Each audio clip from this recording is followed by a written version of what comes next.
గౌరవం అనేది వయసుని బట్టి ఉండదు, సంస్కరణ బట్టి ఉంటుంది. తాటి చెట్టు ఎంత పెరిగినా దాని కింద ఎవరూ నిలబడరు. మర్రి చెట్టు చిన్నగా ఉన్నా దాని కిందే అందరూ నిలబడతారు. అందరితో కలిసి చెడుదారిలో వెళ్లే బదులు ఒంటరిగా మంచి దారిలో వెళ్లడం మేలు.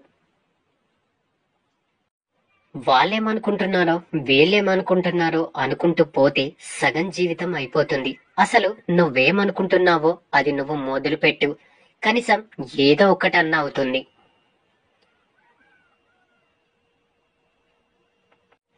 నీ గమ్యం చేరే దారిలో ఈర్ష్యపడే కళ్ళుంటాయి, ఎత్తి చూపే వేళ్లుంటాయి, వ్యంగ్యంగా మాట్లాడే నోళ్లు కూడా ఉంటాయి. బెదిరావో నీ గమ్యం చేరలేవు. సాగిపో నిరంతరంగా. పరిస్థితులు ఎప్పుడు స్థిరం కాదు, కష్టం ఎప్పుడు వృధా పోదు.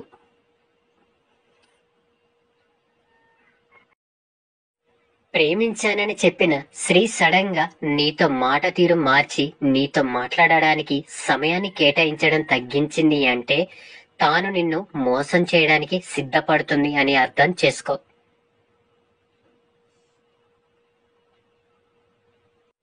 మనుష్యుడు తన నిశ్చల మనసుతోటి పూర్తి నమ్మకంతోటి ప్రయత్నం చెయ్యకుంటే అనుకున్న లక్ష్యం సాధించలేరు.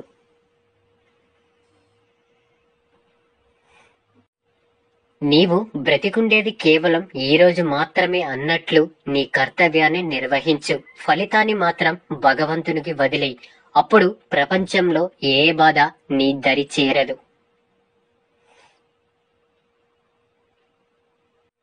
ఈ ప్రపంచంలో రెండు ప్రబలమైన తిరుగులేని శక్తులు. ఒకటి యువశక్తి, రెండవది ఆడదాని అందం.